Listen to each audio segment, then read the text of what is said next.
Hello, everybody. Welcome into the NBA Front Office Show, Thursday, November 9th edition.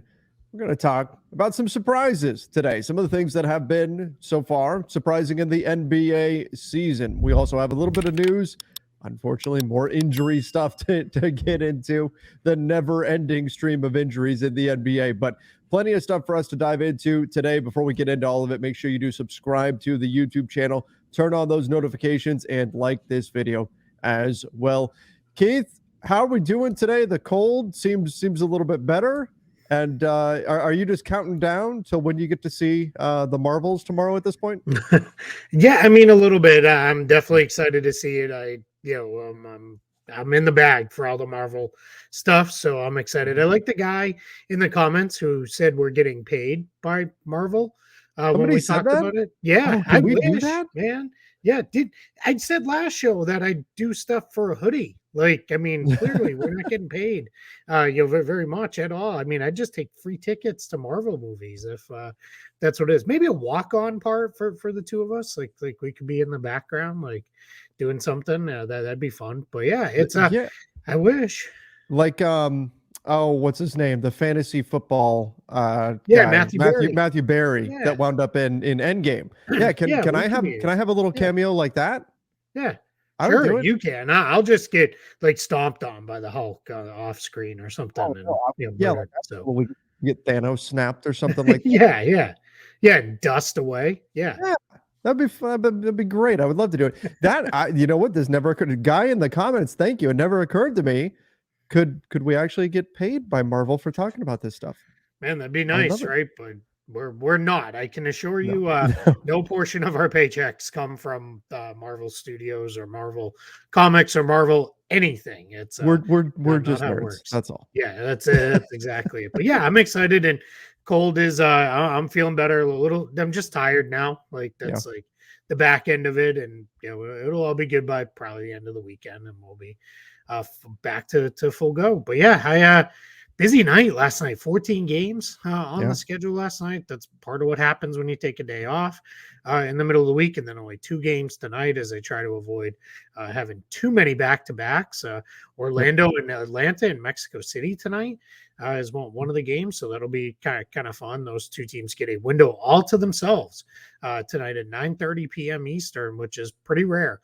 We don't generally see the Magic and the Hawks in a prime time window all by Right. themselves. So that'll be fun to watch and focus in on those two teams. Are they nationally televising that one tonight? I think they are, right? Well, depends. What do you consider NBA Oh, TV? it's an NBA TV. There you Right. go. The There you go. NBA would say yes. I think the rest of us would say not Yeah, so much. probably not. Okay. Yeah. All right. And Bucks Well, Pacers is the early game at 7, so also a fun one. Those two I, teams. We're going to get into stuff like that a little bit later in the show. yes, I think Bucks Pacers has the potential to be sneaky fun. But all right, let's go through some of the.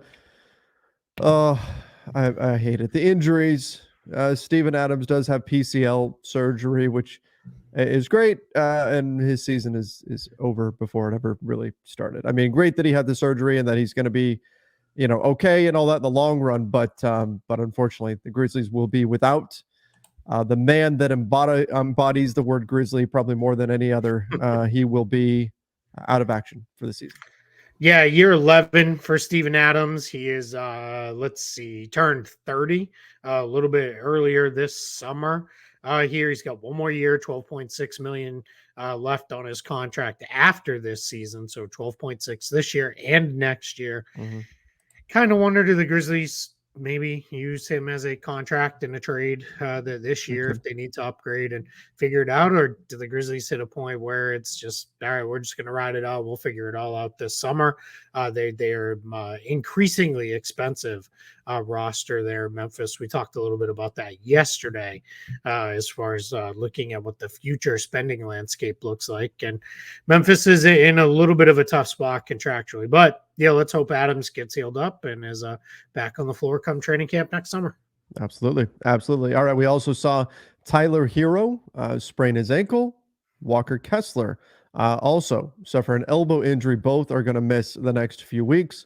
Tough blows, but look, there's We talked yesterday a little bit about Jamal Murray. He's dealing with a hamstring issue. Like, it's just, I know, like, we say that this isn't out of the ordinary, but it feels like there's a lot of injuries this year, doesn't it?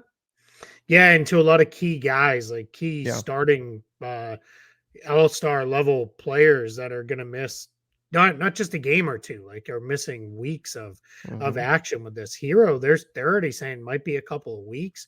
Miami media is reporting he's already headed back to Miami to meet with the team's orthopedic surgeon, which is Mm. not Ooh, great. And that's this is a concerning. guy who hasn't like it seems like when he gets hurt, he's not out a game and then he's back. Like it Mhm. seems like he misses time whenever he goes down. So, and that's a Heat team. They don't have a ton of depth, and they certainly don't have a ton of offensive depth. Like they're going to really potentially struggle to create points. It's going to be put a lot on Jimmy Butler, a lot on Bam Adebayo, and a lot on Kyle Lowry. And I'm just not sure those two, Butler and Lowry, at their age and everything you need them to be if you want to make a long run in the season, can really be handling that kind of usage this early in the year. So that's going to be something to watch for a Heat team that, they didn't make the big trade this summer, and it felt like the longer they sat around on that, they missed out on other opportunities to do Mhm. other stuff Yeah. potentially with their roster. And then Josh Richardson, big opportunity for him. He's been a good player, at various points in his career, and he's probably going to get a lot of shots. So let's see what that looks like in Miami.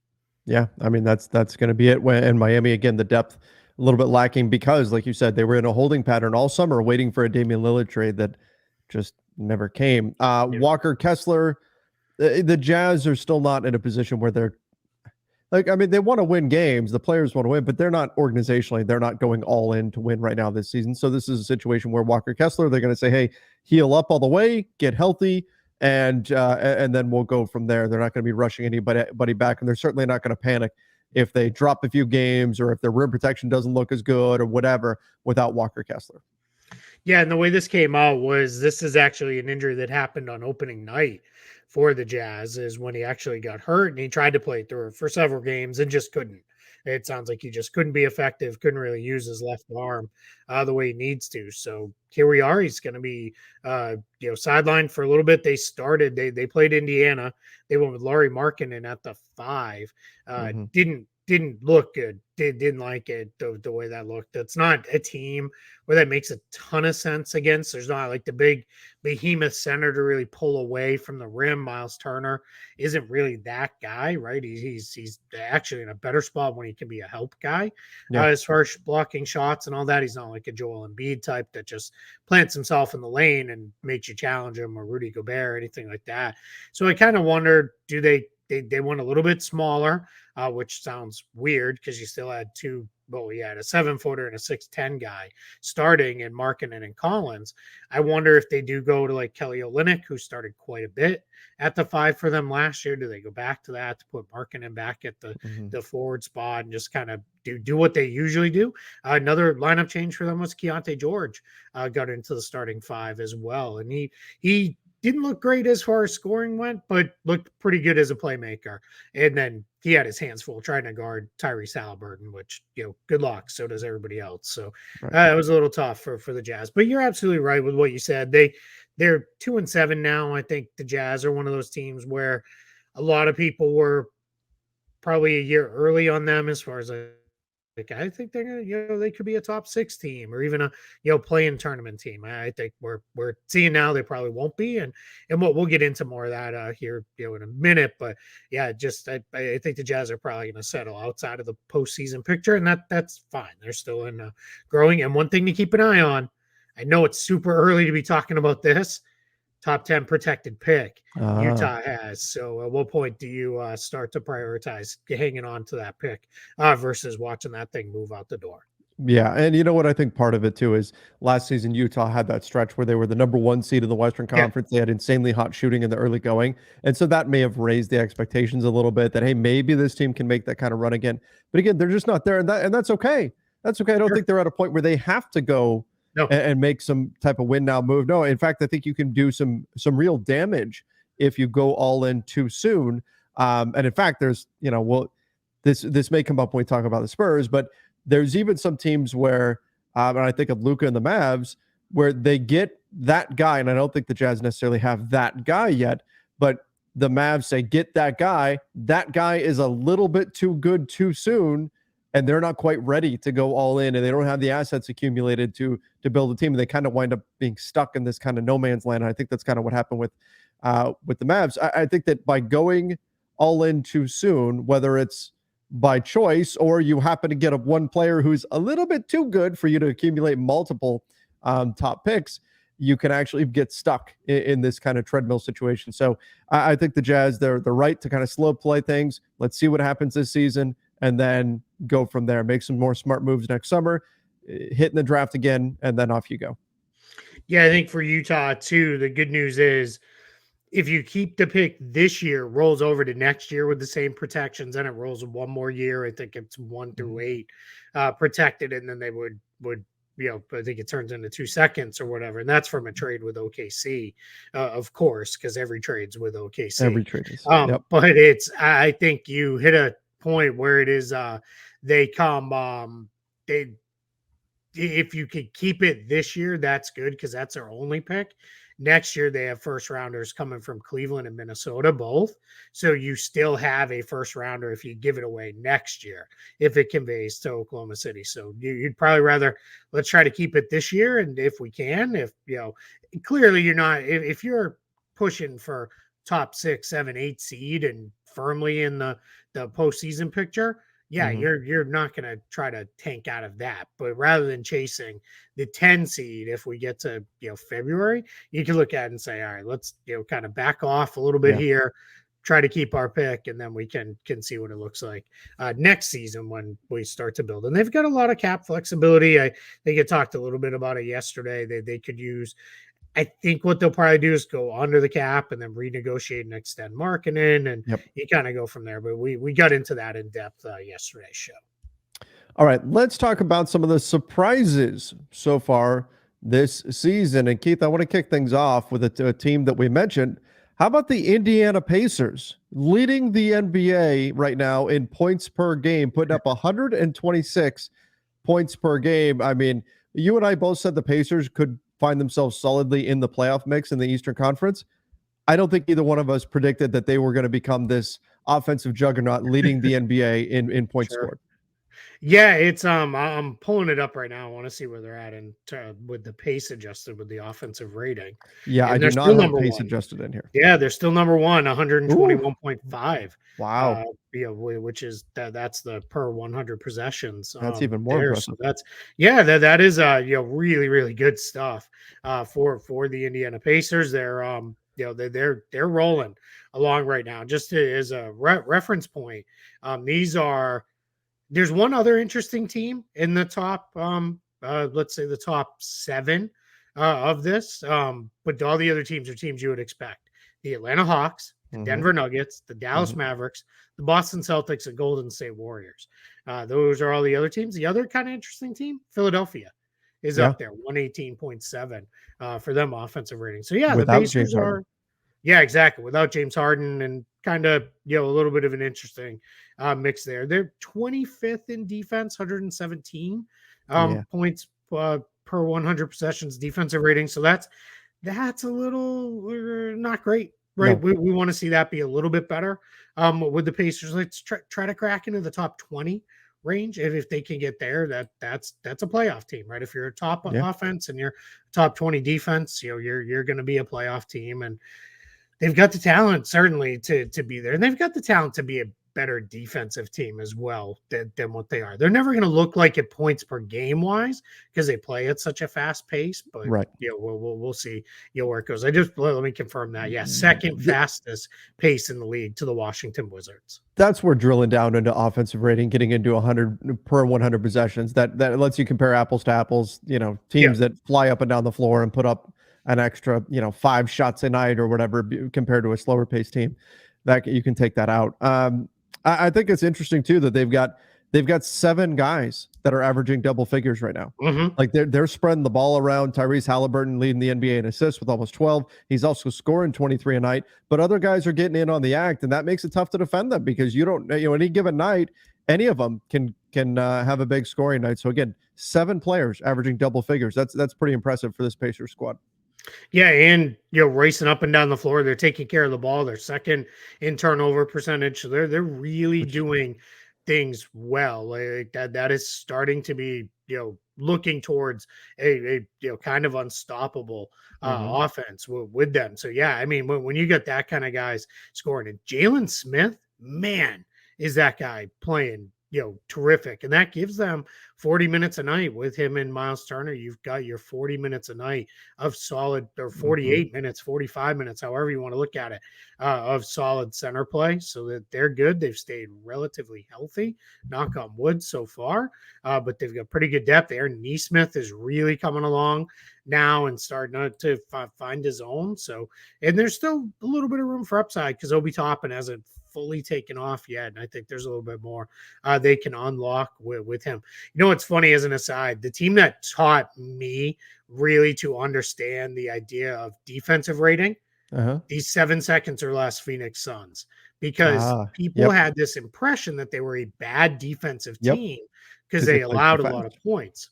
But they were playing, which is comical because they were playing fast, which is now they'd be like it's slow compared to today. Team. But for then they were playing very fast, getting a lot of possessions, and that's how they were scoring a lot of points, and they were allowing a lot. But when everything adjusted, you got to see like, okay, like they actually are a pretty good defensive team. So that was the team that kind of taught me to look a little bit deeper into those. And I'm throwing it back to like some of the real GM message board days where people are like, there's a stat called defensive rating. You should take a look at it because you'd understand it. They're really not a bad defensive team. If you just see, oh my gosh, they're giving up X number of points, you've got to factor in how many possessions does an opponent get. If one team is, and this is obviously exaggerated, if an opponent gets 200 possessions a night and everybody else it's only 100 because the other team's playing so fast, yes, their opponent's also going to score a lot more. And again, that's exaggerated, but that's essentially what happens here when you get a faster paced team. What else? What's surprising you from the season so far? Yeah, we touched on briefly Philadelphia. The fact that they are out to the start that they're out to at 6-1, they could have very easily let the Harden stuff at the very beginning of the year be a distraction, and it could have caused things to be very messy. And they didn't, and now he's gone, and they're just chugging along. And they've got a good team that really fits well together. I think it's odd to be 7 games into the season and really feel like, wow, those guys know their roles, but they really do. Maxey and Embiid are going to be their engines. Tobias Harris, I think, he's no longer kind of the forgotten guy who touch it every 4 or 5 possessions. He's that third guy again. He's getting lots of touches and kind of doing his thing out there. DeAnthony Melton, he didn't play well against Boston last night, but generally, pretty good ball mover. He's a fairly solid defender. He'll start shooting it better. He's off to a terrible start shooting the ball. And then Kelly Oubre is just kind of playing out of his mind. How about a shout out to him right now? Yeah, I said last night he took the ball. He took like 4 or 5 Kelly Oubre shots very early in the game against Boston last night, and I tweeted like, we should all have as much confidence in life as Kelly Oubre does in his ability to score, because it's just unbelievable. But yeah, I mean, Philly is they're really playing well. Defense is really, really solid. So I think that's a team that's just not going to go away. My big question is, are they going to have enough offense when we get into the playoffs? Because that's where teams will load up, and we've seen at times it's been a little bit harder on them, but it also feels like a roster that might not be quite finished yet. Right, exactly. They picked up those assets from the James Harden trade. Those they could certainly flip those. They could flip other pieces. I think this is a roster that will be in flux. We're going to see them make at least one significant move before the trade deadline. So I think that's coming. But before we move off the Sixers, Tyrese Maxey, man, talking about making people forget about James Harden. 25-7 so far on the season for Tyrese Maxey, shooting 48% from the field, 41% from 3, 90% from the free throw line. People talk about how good of a GM Daryl Morey is and all that, and the things that he's brought and all that stuff. And I've seen the conversation, is he really that good? Because the Harden conversation, probably the best thing he's done for the 76ers is Tyrese Maxey. He's been absolutely fantastic, and he is the early favorite to win Most Improved this year. Yeah, when you watch him play too, he's always flown up and down the floor. But what he does now, he still does that, but he's like learned that body control and like kind of his own Yeah. personal pace of when to slow it down just enough. Reminds me a lot of, and it's a cheap comparison because they're both Kentucky guards, but De'Aaron Fox. Like Hmm. there's just a lot of the same kind of herky jerky. I'm gonna jab dribble at you, then I'm gonna pull it back, then I'm gonna fly by you. Same kind of transition work. They both have good, solid pull up games. They're strong finishers despite being smaller guys. Just really, really tough. And I think with Tyrese Maxey too, you're seeing just his processing now because he's being asked, hey, you got to play make a little bit more, right? We don't have Harden anymore. You're no longer the third guard on the team. Like we need you when we put the ball in your hands. And I am a little curious to see, does he start to take some of those late game reps from Hmm. Embiid where things run through him a little bit more? And that sounds a little crazy. And I'm not saying you go away from Embiid fully, but just add a little bit more variance into the offense where he can handle it. Maybe that keeps Embiid from running out of gas in the last 3-4 minutes of games because he hasn't had to do so much throughout the entirety of the fourth quarter. But yeah, Maxey's a special player and a really, really, really, just what an asset to have, Yeah. considering, everything Philly has kind of gone through to this point. Like he's just really, really good. I mean, we mentioned this the other day, but Philly is planning on needing to max out Maxi. But yeah, that's pretty much getting confirmed here with what we've seen so far this season. Hopefully it continues. He's a very fun player. You know, what other guy that's really surprised me? It's not so much what he's doing, it's the volume that he's doing it at. I'm talking about Cam Thomas averaging 27 Yeah. points per game. We knew this guy could score. We knew that was a thing. This could, because we're talking about 8 games. He did just tweak his ankle in last night's game. Hmm. But this could wind up just being a hot shooting streak because he's 48% from the field right now. But I figured he'd be kind of a 20-ish point per game guy, one of those where, hey, he can definitely score the ball. Obviously, he's got some deficiencies elsewhere, but for him to right now be top 10 in the NBA in scoring for the Brooklyn Nets, that is definitely a surprise. Again, we'll see if this lasts long term, but through 8 games, he's 10th in the NBA in scoring. He's right between Anthony Edwards and Paul George. That's pretty impressive. Yeah, that's good company if you can keep it. Yeah. I think too, this Nets team, no, he doesn't do it in the most efficient way. Yes, he takes some not great shots, but where he is finding the efficiency, he's getting the free throw line about 6 times per game, I think. Last time I looked at it, so he's doing really, really well with that. Which that's a big number for a small guard to get to the free throw line Mm-hmm. that much. And Um, hitting 85% there too. yeah, exactly. So yeah, I mean, he's really doing well with that part of it. And this Nets team, they need scoring in the worst way. Cam Johnson has been out. That means a lot falls on Mikal Bridges. And we know Ben Simmons can create looks. He's just not going to score himself. And I think Simmons he doesn't look the same as he did pre-injury stuff with Philly when he was making all-star teams, but he Mm-hmm. does look a lot similar to what that player looked like. And I think the idea of anybody hoping he ever becomes a big time scorer and shooter and all that's just not going to happen. So let's just let him be what he is. So you Mm-hmm. need somebody to step up and take shots, right? That's a big. Sometimes that sounds crazy to say, but the ability to create and take shots is an important part of offense, and that's something that Cam Thomas is certainly doing in droves right now. At the very least, Cam Thomas has proven he can be a Jamal Crawford, Lou Williams, Mm-hmm. long-term six-man scoring guard, have a 15-year career in that role at the very least, and he may Which be is even more than that. so valuable. That's Yeah, an big time. incredibly valuable.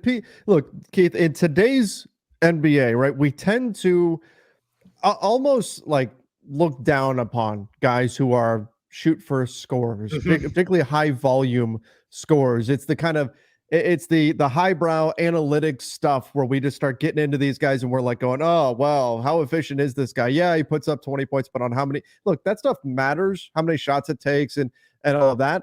But like you said, not every guy can even get off that many shots in the NBA. So having the ability, whether it's off the bench or as a starter, to come in and be able to score the basketball like this, it's still a valuable skill set to have. It's like it's like people started to look down upon anybody who is a really good mid-range shooter because, oh, we don't do that anymore. That's an antiquated thing. That's what the dinosaurs did.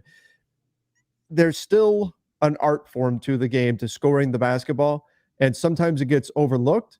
And Cam Thomas can do it, I think, at a very high level. And like you said, he's going to be doing this for a long time in the NBA because it's still, even if it feels antiquated, it's still a very valuable skill set to have the ability to just get buckets. Yeah, I'm going to give you one. Team one, Denver at 8-1, just no let up, right? Yeah, No let up at all. Sometimes we see teams win a championship, they come cruising. back in, and it's all right. We're good. Like we kind of know what we need to do. We're not going to push, and it doesn't even feel like they're pushing all that hard, right? No, They're they're they're cruising. just that good, right? That's for my money, that is when Jamal Murray is healthy, that is the best starting five in the NBA because they just complement each other so well. In Jokic now, this is I'm going to offer maybe the highest praise I can offer somebody here. I grew up watching Larry Bird. Mm-hmm. And what Jokic does as far as like real time problem solving reminds me of Bird. Like teams throw weird stuff at him, and then it's like two trips. And he's like, all right, Yeah, I got it. I solved it. Like, yeah, right. what's next? Your hope is you either have one of those games, which now these are almost gone too. The ones where he commits like three stupid fouls, like Oh usually yeah. like rebounding, and he reaches in and commits a bad foul, and then he kind of jumps up and down because he's mad, and then he's on the bench. He's almost eliminated those from his game. So you can't even hope for, all right, he'll get himself in dumb foul trouble, and that's how he's Mm-hmm. off the floor. So you're kind of hopeful he just has the one out of every, 10, 15 games where the touch just isn't there. And he's a little sluggish and things don't look right. But other than that, I don't know what you do anymore. Like there's not much you can do. And you can't just straight double him because he's like, please bring it. Like bring the extra defender because I will find the cutter or shooter. Like Yeah. it's just crazy. Yeah, they remind me of like late in games, like I'm talking about the last, say, 4 minutes of a game. It's almost like they're just shopping at the supermarket, right? Yeah. They're putting together the recipe. They're looking at Yep. the scoreboard. What do we need to win this game? Oh, let me get 3 stops, a couple of threes, and a trip to the free throw line. And they just put them all in their cart, and that's exactly what they get. And then they win the game and they go on their merry way. It's incredible that you can see they're just in control, even in close games. It doesn't phase them. They get the things that they need, and off they go, as though they're just picking them off a shelf, and the other team is just kind of there to hold up the items that they need for them, and they just make their selections and move on. Yeah. And if you are not super disciplined and able to guard your man one on one, good luck. You have no chance because if you have to press and recover and do a ton of switching on the backside, you're Mm-hmm. just going to get messed up. And it's different than the way the peak Warriors played, where the Warriors would like I always said, they get you in the blender, right? Yeah. Where it's like you're trying to switch and cover everything. The next thing you know, Steph or Clay is open because you can only switch so many screens and handbacks and switchbacks and those things. When you get in with Denver, it's different because they're not doing a lot of the baseline screens and the full we would call them, and I've heard coaches refer to as like full field runs, where it's like you start on the left side, fully cut all the way back around, all the way to the top of the key on the right side. You don't see a lot of that with Denver, but what you see is if you turn your head for a second, their guys know, go. Just Yep. go. And he's, especially if Jokic has it out top, he's going to find you. And then if you overreact to the cutter, he just picks out the shooter sneaking in behind the helper. And it's just, there's just not a lot you can do. You have to be able to be disciplined to defend one on one without needing a lot of help and a lot of coverage. And there's just not a lot of teams that can do that with five guys on the floor at once. And I don't know what then the next answer is, because I don't think you want to try to speed them up, because one, No. they're gonna play at the speed Jokic wants to play at, and then just trying to outscore them in the half court. Good luck with that too, because you can get points on them. They're not a bad defense, but they're not like, oh my god, they shut everybody down defensively. Right. But you're just inviting a game where you're probably just not going to win. Yeah. Yeah. That's Denver. They are very, very good. Let's jump to a team that is they've been bad this season, but they've been worse than I think anybody expected. That's Memphis Grizzlies, currently at Yeah. 1-7, the worst record in the NBA. You knew that there were going to be some challenges. They're obviously missing some very key players. John Morant due to suspension. You've got a couple of guys due to injury. Steven Adams, Brandon Clark. They bring in Marcus Smart. I didn't think they'd be the team that would be sitting 1-7 right now, and they're 0-4 at home. Now, I do think better days lay ahead for this team. Well, I mean, maybe it's a low bar there when you're the worst record in the league right now. But are you surprised, as surprised as I am, that it's this bad right now for Memphis? Yeah, they just can't do anything offensively. Teams are loading to Desmond Bain and Mm-hmm. basically saying, good luck. Like we'll live with if this is one of those games where Marcus Smart hits 8 3-pointers, we'll fine. If it's a game where Jaren Jackson Jr. is making a bunch of plays offensively, whatever, we're gonna live with it. Their young guys have not come along, I think, at the rate they wanted. And this is where sometimes you run into if you get a little too precious with your own draft picks, they sometimes don't develop, and then now all of a sudden you have a guy who just doesn't have value. Mm-hmm. It feels like they need another trade. I know John Morant, when he gets back, will juice things for them quite a bit, but we're still talking another, what are they, 1-7? Mm-hmm. I think so. We're talking another, what is that? That's 17 more games Yeah. to go. I said on Memphis radio, you needed to be like 10-15 when Ja gets back. That's starting to look like a stretch now because now you're talking about Yeah. going 9-8 the rest of the way, and that's difficult. So I don't know, man. They just they're just can't get out of the way offensively. Got to find a way to make life easier on Desmond Bain. Santi Aldama being back is going to help. And when he is fully up to speed, he can score and do some stuff from a front court position. But their defense just isn't good enough to make up for how bad the offense is right now. And I'm not entirely sure that there are any real easy fixes because some of the fixes you can go to, Luke Kennard, John Conchar, those kind of guys, those are going to be downgrades defensively. And now you're just trading points for points. At that point, I'm not sure how they dig themselves out of this one. They currently have the worst offensive rating in the league. Yeah, not looking good right now for the Grizzlies. But what about the on the other end of things, the Minnesota Timberwolves, the best defensive rating in the NBA? They've been really impressive on the defensive side of the ball. Thoughts there? Is this finally the dream? They are 5-2 right now on the season, the dream of a defensive juggernaut around Rudy Gobert, Karl Anthony Towns, of course, Jaden McDaniels. You've got all these players that can defend. And I know Cat's not a great defender, but the two bigs, is it actually working? Yeah, I think it is. Their problems are falling far more on the other end of the floor. Yep. One thing that's weird with them, they're a pretty good 3-point shooting team, but they're not taking enough of them.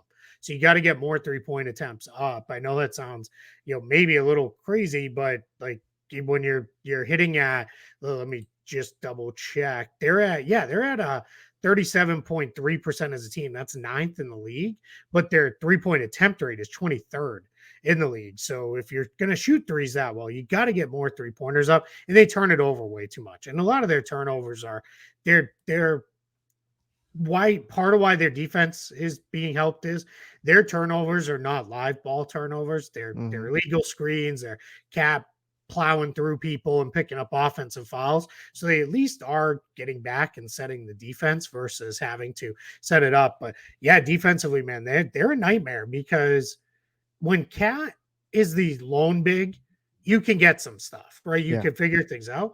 But if you can kind of say, hey, just kind of hang out on the weak side and maybe come and just be big, right? Like if Gobert gets caught at all, just be big. Like that's good. And then you worry about Cat stepping out to the perimeter to guard guys. But again, you have the premier cleanup guy at the rim behind him. So if he gets beat, it is what it is. And then Anthony Edwards, I mean, super duper star. Like he's everything we dreamed. And Jaden McDaniels, if he doesn't make all defense team this year, like forget it. Just throw the votes away. They don't mean anything because he should have made it last year. And he's been excellent again this season. I mean, he is regularly. This is why he got paid what he did. Exactly. That's exactly why. That and the fact that he can really shoot it, from the outside. So yeah, just a really, really good, solid player. All So right. So yeah, Keith, last one. What do you want to finish us off with? What else it has been surprising to you? And again, I should have prefaced everything with this. We're 8 games in. There's a yeah, long way to go, or 7, depending on your team. There's a long way to go, but still always fun to take a peek at some of the early season surprises. What do you want to close things out with? yeah. I just want to do this, and it's gonna sound like I'm picking on my buddy here, but it really has nothing to do with last night's game, which was just a mess. Oh But the yeah. Rockets at 4-3, they started 0-3, and it looked a little bit like, all right, everybody was way too in on this team, and now all of a sudden starting to play some defense, Mm-hmm. starting to take care of the ball a little bit, starting to hit some shots. Jalen Green just looks like it's finally starting to click for He's him. ascending. Really, yeah, he just everything's slowing down a little bit, like, which is good. And it's they seem like the kind of classic slow down to play faster type of guy with him, where like you can do more if you're not just running up and down the floor and throwing the ball away. Alperen Şengün, dude, Oof. is just he's good. Like he's just He's one so of my good. favorites. Just one of my Yeah, favorite players in the NBA. And he's for a big, he doesn't block very many shots or anything like no, that. But right now, he's averaging 18.3 points. Everything is so efficient and so smooth, everything that he does. And 8 boards and 6.6 assists. 6.6 yeah. assists as a center. He's reading the floor so well. And he's been absolutely fantastic. Yeah, and this is, you can see the vision, right? With Yeah. Fred Van Vliet, was the idea was, let's just put him out there with these guys, let them kind of run things, keep everybody organized. Dylan Brooks, for I don't know if Dylan Brooks' experience over the summer turned into now he can make shots all the time, but he's shooting the lights out right now. I mean, Yeah. that team is starting to come together. I don't want to get too crazy on it, because it's we're only, It's early. yeah, it's early. We're only a handful of games into the season. They beat a Sacramento team that was missing Darren Fox, but they kind of beat them up twice, and then a very injured, banged up Lakers team as well. So you're kind of just in a spot where it's like, all right, is this well, what is this going to We don't ultimately know how be? But real it is. yeah, exactly. But when you start 0-3 and on opening night, you got drilled by 30 by the Orlando Magic, and then you come back to win 4 in a row. Hey, I'm going to give you your props, because Sure. this is a team that is, they're starting to figure stuff out. Now, I think they're going to be a postseason team? No, I don't think so. I think it'll fall off eventually. Yeah. My big worries with them is they don't have a ton of depth, so you lose a couple guys, and then all of a sudden, and God forbid Van Vliet goes down, because you've got nothing really behind him. So that's a challenge. When he comes off the floor, it does get a little messy. Yeah, almost have to, as weird as it sounds, stagger him and Şengün, because you got to let Şengün kind of be the dude out there to run the offense through when it's there. And then my guy Jabari Smith, like people laughed because they were like, Mhm. this guy was a blown draft pick. He wasn't good. He's not very good. And he was starting to figure it out at the end of last season. And right now he's at 50% from the field, 39% from three. He's just not getting to the free throw line. Only one attempt per game. Let's That's not get enough. downhill a little bit more, get to the defense, get to the line a little bit more, create a little bit, and let's go from there. But it definitely has been fun. News just broke, Keith. I'm sure you're I seeing it saw right it. now too. Yeah. Mason Plumlee expected to be sidelined for as much as 2 months for the Yeah. Clippers with an MCL sprain. Man, that is a longer absence than I was expecting to see there. That's Yeah. that's going to be difficult. I'll say on that one too. Somebody commented of like 6'5" PJ Tucker is the backup center. What do you think PJ Tucker's been for years? Like Yeah. he's been like the shortest like backup five in the league. Like he did that with Houston, he did it with Miami, did it with Philly last year. Like that's just kind of, he's generally started at the 4 and then slid over to play the 5. And it's I like to refer to, it's like trying to post up a fire hydrant. You're just Yep. not moving him. Some guys can turn and shoot over him, but you're just not going to move him. And did you see the play last night where he stepped in and took the charge on gosh, now I can't remember who it was. Who did No, they I didn't play? see that one. I didn't see that game. Um So I gotta see, let me figure out who it was that they played, because it was a crazy, the net. Oh, it was yeah. Trendon Watford. Oh. Trendon Watford He's not a small dude. hammered one on PJ Tucker. And like it would have been the highlight of all highlight dunks so far early in this season, except for maybe Jaylen Brown's on Rudy Gobert the other night, which was really good too. But they ended up calling it a charge. But it was like PJ Tucker took a real charge, like full on, like got blasted into, and Watford threw down a good dunk. While I'm on the moment here, stop calling technical fouls on guys for hanging on Oh the rim. God, And for the love of God, if you the get dunked Giannis on, one. you deserve to get yelled at. Like if a Good guy Lord. dunks on you and yells in your face, don't call technical fouls. Giannis's ejection last night was the stupid, most asinine thing I've seen, this season. That was Yeah, and ridiculous. it's just like we do this every year in the league. It's like taunting technicals and hanging on the rim technicals and all this stuff. And some of the hanging on the rim ones are getting called when guys are doing it clearly because they think someone's underneath them and Yep. they don't want to get hurt. So like, Yep. just stop. Like Happened to Jackson it's Hayes the other night. yeah, yep, Yeah, he yeah. got Happened to a tech for Kristaps it. Porzingis last night. Yeah. Thought a guy had running behind him. Derek Jones Jr. got called for one where if he didn't hang on the rim, he clearly would have ended up flat on his back. Like Yeah. I just this I don't know, and I don't even feel like this is an old man rant because old man rant would be like, yeah, stop all the dunking and yelling at people. Like no, like just let guys play. I mean, if we're curbing load management, let's not be throwing superstars out of games for yelling at someone after they dunk on them. Right. And on top of that, like the whole hanging on the rim thing, right? Like, and I agree with you. Don't kick Giannis out of the game because he just dunked Yeah, all over somebody. His gaze lingers on that player for a fraction of a yeah, second longer than normal, right? I mean, that was absolutely ridiculous. But the whole like hanging on the rim thing, it's the problem is I don't even think it's an advantage. Like I think teams will not want players to hang on the yeah, rim in any kind of a showboating way. Because here's the deal. In today's NBA, what do teams do as soon as somebody makes a layup, right? Whether they or even if they miss the layup, right? Typically the player who shoots that layup or dunks that shot, their momentum is going to carry them out of bounds a little bit. They're going to be out of the play. Teams grab the ball and go. They want to get a 5-on-4. Or yep, at worst, they want to get mismatches going in transition. So if you've got a guy who's really making a show of it and he's hanging on the rim and shaking and doing all that, the other team's already gone down going the other way. I think teams will police out any kind of hanging on the rim kind of yep, problem the way today's game is played. I don't think the refs even need to worry about hanging on the rim. And I absolutely think you're right that more often than not, now we're seeing guys do it because they're trying to make sure that they don't go horizontal 10 feet up in the air and are coming crashing down. It's about preventing injuries more than anything else. So, number one, I think the technical fouls on it have been awful. But number two, I don't think it's anything we need to call techs on, yeah. period, right now, because I think the game will eliminate hanging on the rim as a way of showboating or whatever. Anyway, because you're going to get scored on if you're messing around like that the way the game's played right now. Yep, completely agree. All right, let's end on a fun thing. If you have not seen the end of Suns Bulls regulation, Yes. Zach LaVine was up so high trying to catch a lob, which the Bulls still threw over his head. It was one of these where he was basically going to have to tap it down into the basket. But what an innovative play design. He kind of curled around, curled way out top, and then literally flew in. Kevin Durant's reaction was, where the hell did you come from? Like literally looked around after the play because the ball went sailing out of bounds. And you could see Kevin Durant was like, what, like, did they drop you from the rafters? Like, what where, happened here? where did you come from?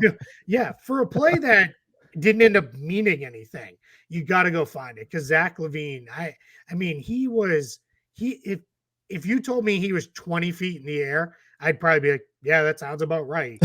He was way up there on that play, and somehow the Bulls still overthrew him and threw it out of bounds. And then since we're on the Bulls, one more good thing how about your guy, the Caruso.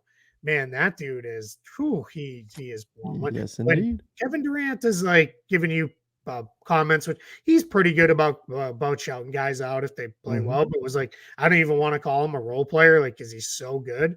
Like that's just good stuff, man. He was he He's looked good good. last night. Yeah, he's one of the better defensive players in this league, and yeah, good to see him getting some credit for it. Yep. All right, well, Keith, see, I love we sat down, We said, no, there's not a lot of news out today. We don't need news. You and I can just sit down to start talking basketball. Next thing you know, 45 minutes goes by and it feels like it was 5 minutes because we love this stuff so much. And we didn't even talk too much Marvel today. So there you go. We appeased some people in the comments. Something to keep an eye on. Just keep an eye on it. Clippers are they are maybe going to look at Daniel Tice. It sounds like for that makes sense. Backup center spot, very available from the Indiana Pacers. Does not play, but clearly showed in the World Cup he has more than enough left to contribute to a team there. Just the Pacers just don't need them. They've got obviously Miles Turner, Jalen Smith, and Isaiah Jackson are their guys moving forward. So yeah, keep an eye on maybe something happens there. And Clippers still have some tradable salary, and they don't really care about adding to the luxury tax bill because Steve Ballmer made it in the time it took me to say this sentence. He's got it in his couch cushions. He can just go searching for it, and here it is. Here's a few $1 million. It's in like the change drawer of his car. Right. Where you're trying to pay for your McDouble or something like that. I don't know. McDoubles are probably like $5 now. I don't know. At this point, know what they cost. They used to be like 99 cents. Oh, back in the day. Today, back in the day. Is old. The good old days. Keith, I was talking to my wife earlier. We were ranting about Disneyland prices and compared them to back in the day and what they were, even inflation adjusted and all that kind of stuff. We were looking at that. We're like, oh my gosh, but we're going anyway. There you go. Let us see that at Avengers Campus. That's right. I can't wait. All right, everybody. Thank you for joining us. Make sure you do subscribe here to the NBA Front Office Show on YouTube. Podcast listeners, find us over on Apple Podcasts, Spotify, wherever it is you listen to podcasts. Till next time, see ya and stay safe.